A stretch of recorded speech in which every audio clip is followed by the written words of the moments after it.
CNA, le journal, Eric Izami.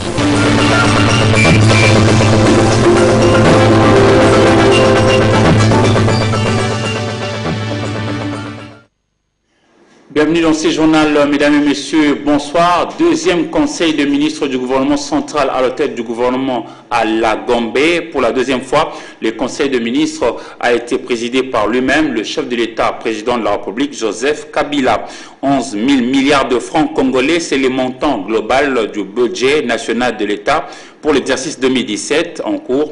Un projet de loi adopté au cours du Conseil des ministres. Conseil, nous l'avons dit, dirigé par le chef de l'État qui souhaite que ce projet soit examiné en urgence au niveau du Parlement national en vue de mettre fin au crédit provisoire ouvert depuis début 2017 et surtout projet du budget national pour matérialiser le programme du gouvernement central, gouvernement dirigé par Bruno Tshibala pour l'année 2017, voulu une année électorale et d'amélioration de sécurité et des conditions sociales des populations RD congolaises. Juste après l'adoption du projet du budget national pour l'exercice 2017, ce projet du budget a été déposé aujourd'hui à l'Assemblée nationale au Palais du Peuple par le Premier ministre Bruno Tshibala. Ce projet, qui doit être débattu en plénière, mettra fin à l'octroi de crédits provisoires par son adoption et permettra au nouveau gouvernement de fonctionner à plein régime. Polydor Ngaziami. Kinshasa, la capitale, va débuter l'enrôlement des électeurs dimanche 28 mai 2017. Déjà en amont, la CENI et les responsables de Kinshasa, avec à sa tête les gouverneurs Kimbuta Yango, ont pris toutes les dispositions utiles. Sur demande de la CENI, mesdames et messieurs le bourgmestre, vous devez vous concentrer, vous impliquer pour que cette opération d'enrôlement se passe dans de bonnes conditions et surtout que votre population se fasse enrôler. La CENI ratisse large pour inviter la population de la capitale Kinshasa à y participer massivement. C'est que jamais le gouverneur, c'est un total de 4 441 038. Vous regardez ici, la partie ici. Électeurs attendus en 2016, nous sommes déjà en 2017. C'est ce qui ferait que vous aurez de la chance parce qu'il est nouveau majeur. Ce processus va être apaisé si tout le monde le veut. Le civisme doit être de mise pour que Kinshasa reste la locomotive des 25 autres provinces de la République démocratique du Congo. Nos machines sont allées vite en besogne, vous l'avez compris qu'il s'agit là de la CENI et aujourd'hui le rapporteur adjoint de cette centrale électorale, Koukatou Lafalache, a été du côté de l'antenne de Lancélé, CENI, pour sensibiliser la population de ce coin de la capitale à s'enrôler massivement. Kinshasa, selon les prévisions de la centrale électorale, entend faire enrôler au moins 4 millions d'électeurs dans la mégapole Kinshasa. Et là, nous vous avions proposé les images de André Kimbuta, gouverneur de la ville, réunion élargie au comité de bourgmestre pour la sécurisation du processus électoral dans la capitale Kinshasa. Mais nous revenons plutôt sur le reportage en rapport avec le dépôt du projet du budget national pour l'exercice 2017 au niveau du Palais du Peuple avec Polydor Ngaziami.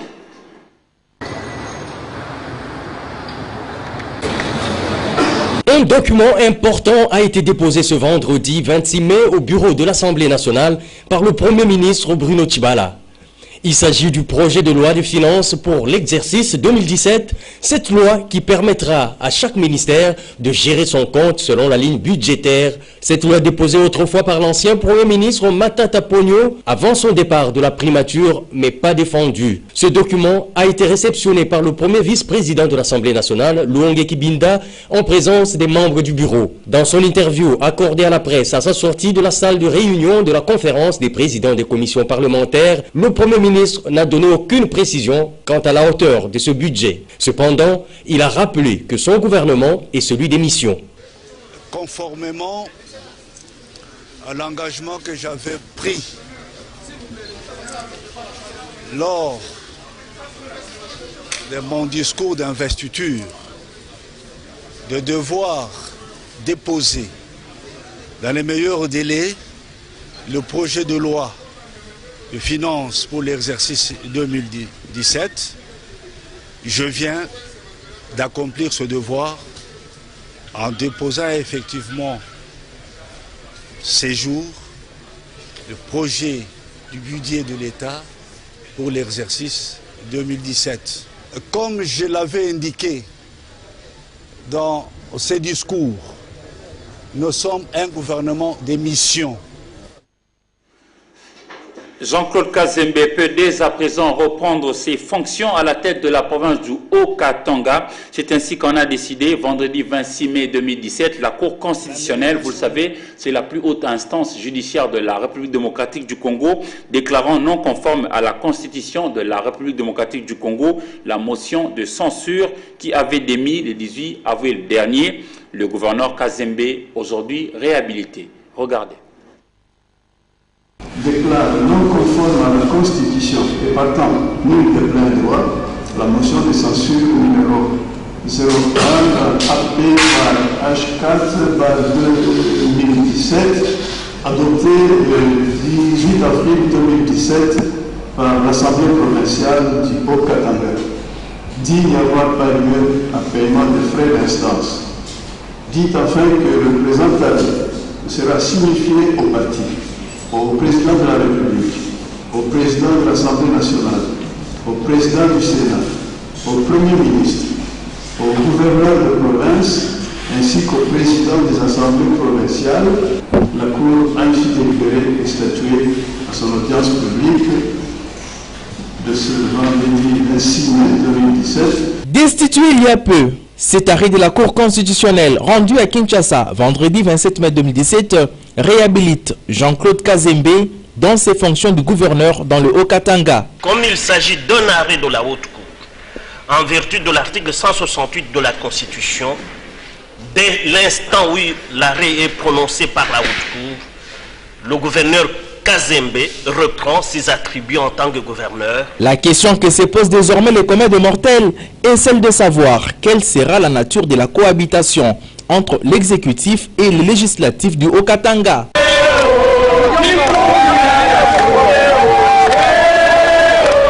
Quoi qu'il en soit, chacun aura à gagner en mettant un peu d'eau dans son vin pour l'intérêt de la population haut-katangaise.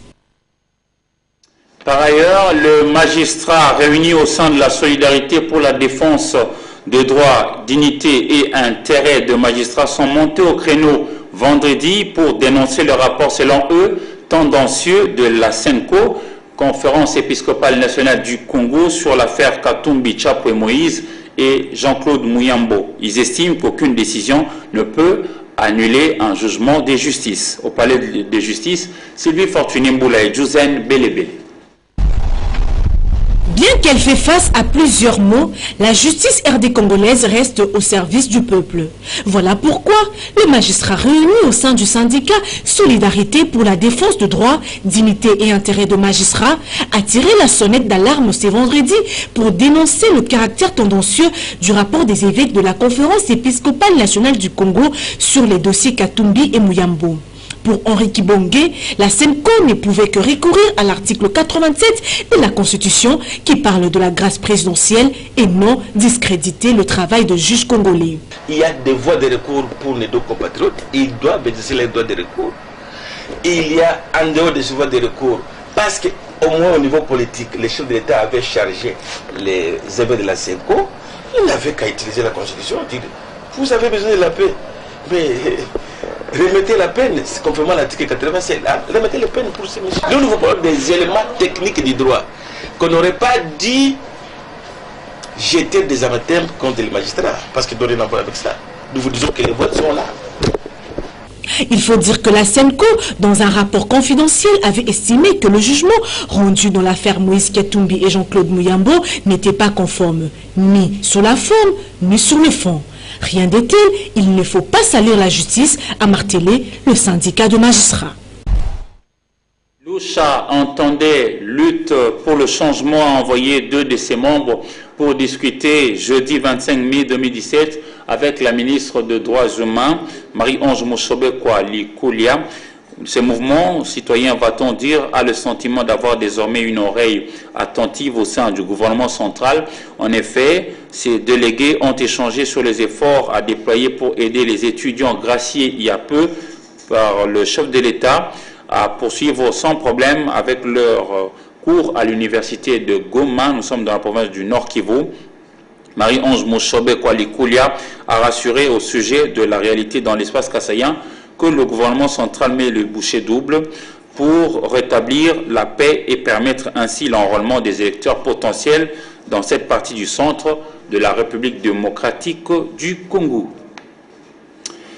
La Chambre de commerce et d'industrie franco-congolaise organise à Kinshasa du mercredi 24 au samedi 29 mai la 4e semaine française, thème retenu pour 2017, République démocratique du Congo, terre du numérique et de l'agro-business, dans Momat et Djouzen Belebele.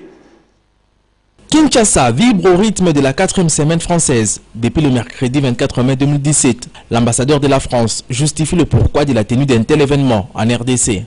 Nous nous inscrivons dans le développement à long terme de l'économie de la RDC et dans le développement à long terme de la relation franco-congolaise. Chez Okitundu, ministre des Affaires étrangères, qui en a donné le go, encourage l'initiative française.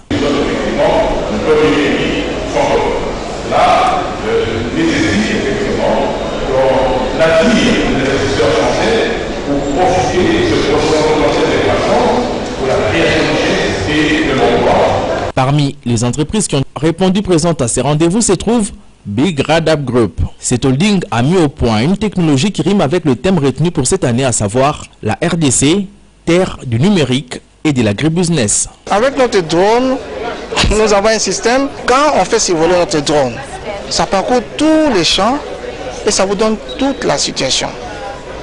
Situation que ce soit de vos bétails, quel que soit de votre plantation, de la terre, s'il y a par exemple des problèmes d'eau, par exemple le problème si la terre a des sérieux problèmes, et vous pouvez faire face à cela.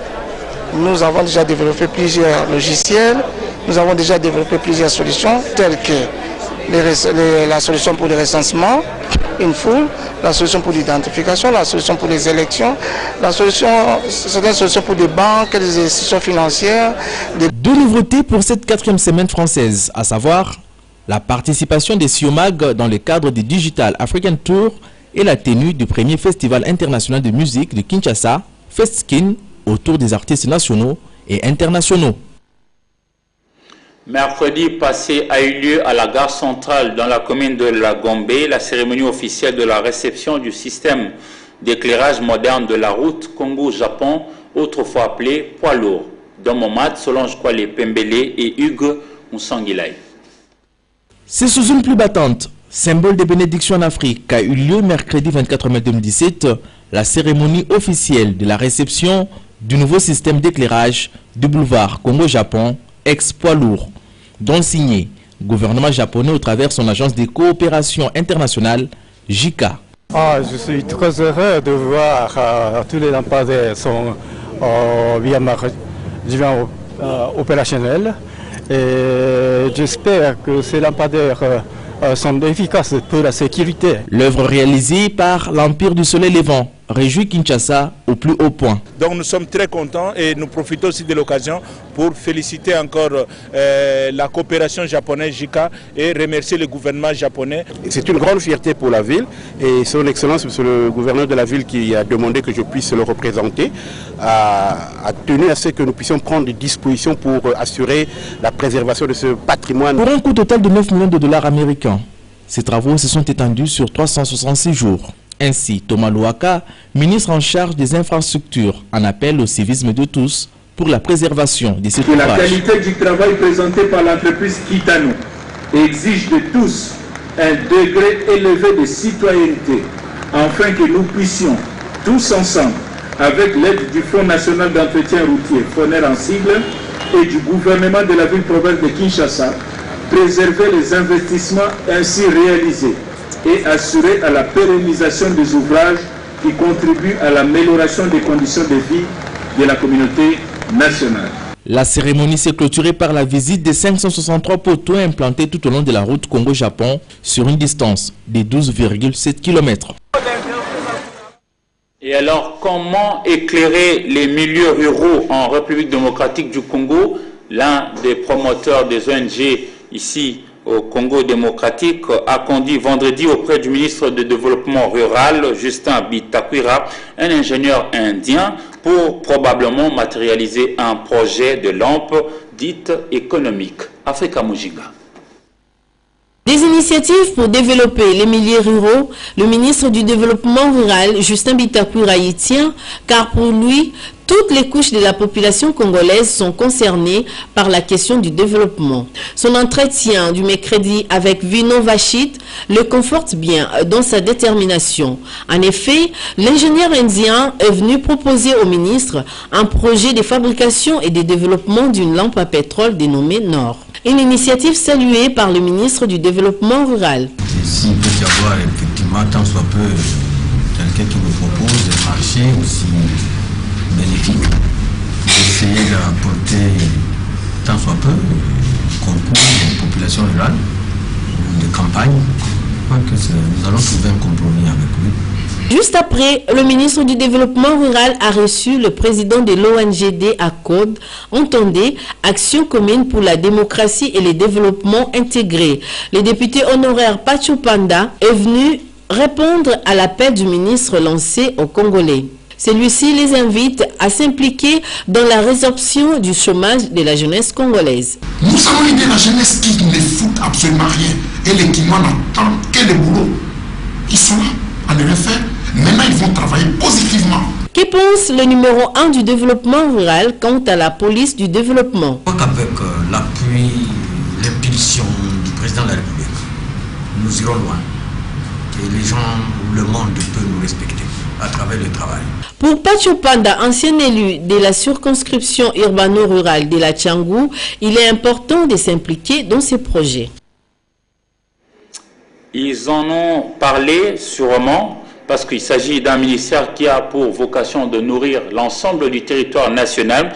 Le ministre de l'Agriculture, Georges Kabongo Kazadi, a été reçu par ses frères Baloubakat pour célébrer sa nomination.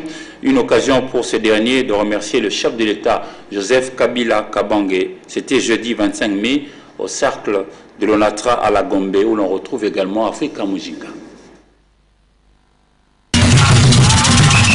C'est sous les signes de la solidarité que les Balbakat de Kitango Kiabene Kabongo, Kibeka Onsig, autrement dit, association des ressortissants du territoire de Kabongo, se sont retrouvés pour célébrer la nomination de l'un de leurs en la personne de Georges Kabongo Kazadi, élevé au rang de ministre par le président de la République, Joseph Kabila Kabange. C'est ici l'occasion de dire merci à l'Éternel Dieu des armées qui a permis que le territoire de Kabongo soit nominé dans le gouvernement, et cela grâce à la volonté du chef de l'État, Joseph Kabila Kabange, dont je demande d'applaudir avec beaucoup de satisfaction. Issu d'une province agricole, l'actuel ministre de l'Agriculture a exhorté ses frères à demeurer reconnaissants à l'endroit du chef de l'État qui leur a fait honneur à travers sa nomination.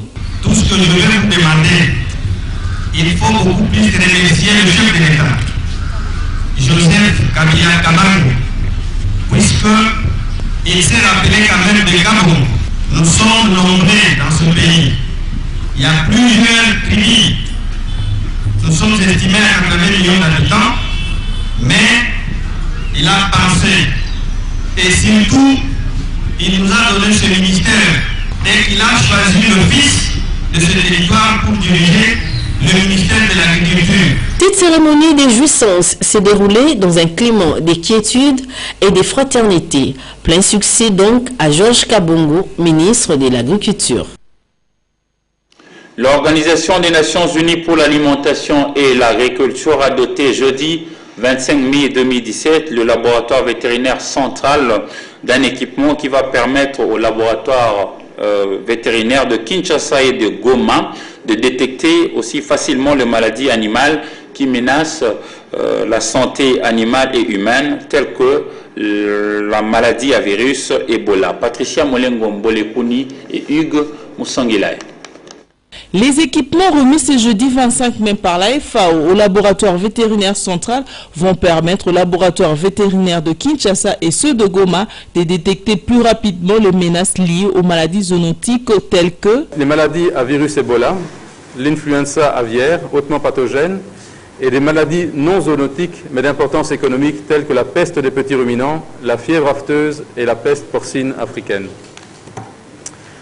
Les équipements remis, tels que les kits de protection personnelle, des réactifs de PCR et du matériel labo, permettront de répondre plus rapidement et efficacement aux menaces en santé animale et humaine. Ces matériels vont également permettre de mettre un terme à la propagation de la grippe aviaire apparue dans la région de Grand Lac et particulièrement en République démocratique du Congo. Le laboratoire vétérinaire central a exprimé sa gratitude envers la FAO pour son implication dans la lutte contre l'insécurité alimentaire au Congo-Kinshasa. La remise de ce don s'inscrit dans le cadre du programme sur les menaces de pandémies émergentes et le programme d'action pour la sécurité sanitaire mondiale. Les sélectionneurs de Léopard de la République démocratique du Congo, Jean-Florent Ibenge Kwangé, a publié aujourd'hui au siège de la Fédération congolaise de football association FECOFA la liste des joueurs présélectionnés pour le stage du Maroc et la rencontre de la première journée des éliminatoires de la CAN Cameroun 2019 face au Diable Rouge de la République du Congo. Ndaï Lambochi, Patrick Borel-Moukendi, Rigo Moulopo. En prévision des éliminatoires de la Coupe d'Afrique des Nations Cameroun 2019, prévu le samedi 10 juin 2017 au stade des Martyrs de Kinshasa, les Léopards de la RDC croiseront le Diable Rouge de la République du Congo. Pour bien préparer cette rencontre, le sélectionneur national Florent Ibenge Kwangé a invité à l'équipe nationale 23 joueurs: Kiasumba Joël, Matam Pimvumbilei, Kela Gelor, Bangala Yannick, Bopé Merveille, Ngonda Glodi pour la première fois, Issaman Peko, Luindula, Ntsakala Fabrice, Zakwani Gabriel, Ikoko Jordan, Kakuta Gaël, Magoma Jacques, Ndemba Chancel, Moulumba Rémi, Wilfried Moke qui vient pour la toute première fois porter la tunique nationale. Afo Bébenik, Bolingi Mpangi, Kabananga Junior, Firmin Mumbele, Ngwakoto Yannick, Toulengeriki et Bakambu Cédric. Lema Mabidi. Vous connaissez vraiment l'importance de ce match, il ne faut vraiment pas le laisser à la légère. Donc on a souhaité faire un stage, même si on n'a pas la totalité des joueurs, mais au moins ceux qui seront là vont être mis en forme physiquement. Mais la plupart des joueurs, on les aura en stage, au lieu de les avoir le 5, on les aura autour du 30. Donc bravo aux joueurs qui ont pu écourter leurs vacances pour venir se préparer pour ce match-là. Paul José Pokou qui s'est blessé et il y a le dernier match. Marcel Tisserand qui est blessé, qui ne peut pas être là présent non plus. Florent Ibenge Kwangé et ses poulains profiteront les 5 juin pour jouer un match amical. Poids lourd réhabilité, poids lourd éclairé, c'est l'essentiel de la page magazine que vous propose Dans mon mat, qui revient sur les images de la cérémonie officielle de la remise de ce qui sera désormais appelé comme étant boulevard Congo-Japon. Regardez. Symbole des bénédictions en Afrique, il a plu lorsque s'est déroulé mercredi 24 mai 2017 la cérémonie officielle de la réception du nouveau système d'éclairage moderne du boulevard Congo-Japon, ex-poids lourd, dont signé gouvernement japonais au travers son agence de coopération internationale, JICA. Suite à la requête du gouvernement congolais et en vue de moderniser davantage le boulevard Congo-Japon, le Japon a décidé à installer le long du boulevard les lampadaires solaires de marque japonaise pour un montant maximum de 970 millions de yens, soit environ 9 millions de dollars américains. Et aujourd'hui, je suis très heureux de voir tous les lampadaires bien installés par la même entreprise Kitano. 593 poteaux au total ont été implantés à intervalles de 40 mètres chacun sur une distance de 12,7 km. Le contrat de travaux a été conclu le 31 mai 2016 au Japon entre la cellule infrastructure et l'entreprise japonaise Kitano à hauteur de 8 millions de dollars. Le délai d'exécution fixé dans les contrats est de 366 jours. Les contrôles ont été assurés par la firme japonaise Inger Osek pour un montant de 616 000 $. L'œuvre abattue par l'Empire du Soleil Levant a réjoui au plus haut point le gouvernement congolais, d'autant plus que la qualité des travaux réalisés par les Japonais n'est plus à démontrer. C'est du travail de très bonne qualité. On a les lampadaires sur les deux côtés de la route. On n'a pas une seule zone d'ombre sur cette route. Donc nous sommes très contents et nous profitons aussi de l'occasion pour féliciter encore la coopération japonaise JICA et remercier le gouvernement japonais. Chacun de nous se souviendra qu'il y a quelque temps, en dépit de la qualité de l'avenue Congo-Japon, bien des usagers hésitaient de l'emprunter à cause du climat d'insécurité induit par l'obscurité. Ce problème a été résolu de façon significative. Question de préserver cet ouvrage. L'ambassadeur de ces pays amis de la RDC invite pour sa part les usagers à s'approprier des valeurs japonaises, entre autres ponctualité, patience, discipline et respect. Le ministre provincial du plan de Kinshasa indique que les mesures seront arrêtées quant à ceux, alors que pour sa part, Thomas Louaka, ministre national des infrastructures, en a appelé au civisme de tous. Que la qualité du travail présenté par l'entreprise Kitano exige de tous un degré élevé de citoyenneté, afin que nous puissions tous ensemble, avec l'aide du Fonds national d'entretien routier, FONER en sigle, et du gouvernement de la ville-province de Kinshasa, préserver les investissements ainsi réalisés et assurer à la pérennisation des ouvrages qui contribuent à l'amélioration des conditions de vie de la communauté nationale. C'est une grande fierté pour la ville et son Excellence, monsieur le gouverneur de la ville qui a demandé que je puisse le représenter, a tenu à ce que nous puissions prendre des dispositions pour assurer la préservation de ce patrimoine merveilleux et de grande qualité. Kinshasa, via sa cellule d'infrastructure, entend poursuivre sa coopération avec Tokyo. Et j'encourage par ailleurs la cellule infrastructure du ministère des ITPR, en liaison avec la JICA, à poursuivre sur la même voie pour assurer la conduite et l'exécution des autres projets en cours et en préparation sous financement du gouvernement japonais notamment. 1. Les projets de renforcement des capacités en maintenance routière. 2. Les projets d'élaboration du plan directeur des transports urbains de la ville de Kinshasa. 3. Les projets d'aménagement et équipement de l'Institut national de recherche biomédicale de Kinshasa, INRB en sigle. À la fin de la cérémonie, les deux délégations japonaises et congolaises ont contemplé le boulevard Congo-Japon, éclairé en pleine nuit. Le Japon fait également penser au pont Maréchal, jeté sur le fleuve à l'entrée de Matadi, dans le Congo central. Je vous laisse à présent de suivre la revue de presse dans une sélection et commentaires signés pour vous par Patricia Bassois.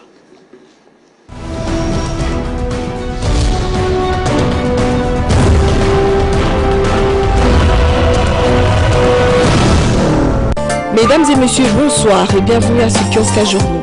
Enrôlement des électeurs à Kinshasa, plus de 6 millions d'enrôlés sont attendus ce dimanche 28 mai, tel que nous le dit le journal L'Avenir en sa page 3. Pour ce dimanche, les habitants de Barumbu, Gombe, Kinshasa et Lingwala seront sujets de l'enrôlement. Cependant, hier jeudi 25 mai 2017, André Kimbuta, gouverneur de la ville-province de Kinshasa, en présence du rapporteur adjoint de la CENI, a invité plus de 350 chefs de quartier de communes de Kinshasa à la salle de conférence internationale étrangère. Le but de la rencontre consistait à les sensibiliser par rapport au processus d'enrôlement qui commence ce dimanche. Géopolis revient sur l'échange entre Norbert Bachingezi et les partis politiques. Le vice-président de la CENI a expliqué aux participants l'objectif poursuivi par la campagne qui est celui de mobiliser la population en général, l'électorat féminin et le jeune en particulier, pour une participation massive à l'opération d'identification et d'enrôlement des électeurs. C'est à ce titre que la CENI a proposé ce vademecum aux représentants de partis politiques en vue de faciliter la compréhension des opérations électorales en cette période d'identification et d'enrôlement des électeurs. Forum des As renchérit en publiant la liste des centres d'inscription en sa page 9. Après cette conférence à l'Université catholique du Congo, les journalistes congolais sont appelés à faire preuve de professionnalisme à l'approche des échéances électorales. Un appel lancé simultanément par le Conseil supérieur de l'audiovisuel et de la communication, c'est ça qu'en sigle, et la Commission épiscopale de communication sociale. Et puisque la capitale vit dans le noir, la prospérité titre « Gestion chaotique de consommateurs domestiques ». SNEL, Lushima-Djunga alerte Bruno Tchiba. Il en est à sa 6e pétition constitutionnelle, mais il ne se fatigue pas. Cette fois-ci, Lushima-Djunga Florent Delis, qui déplore le silence des autorités congolaises, revient à la charge. Il a en effet écrit une nouvelle lettre dans laquelle il alerte Bruno Tchiba Lanzese sur ce que lui-même appelle la gestion chaotique de consommateurs domestiques abonnés à cette entreprise publique. C'est par ici que se referme ce kiosque à journaux. Je vous retrouve la semaine prochaine avec le même plaisir.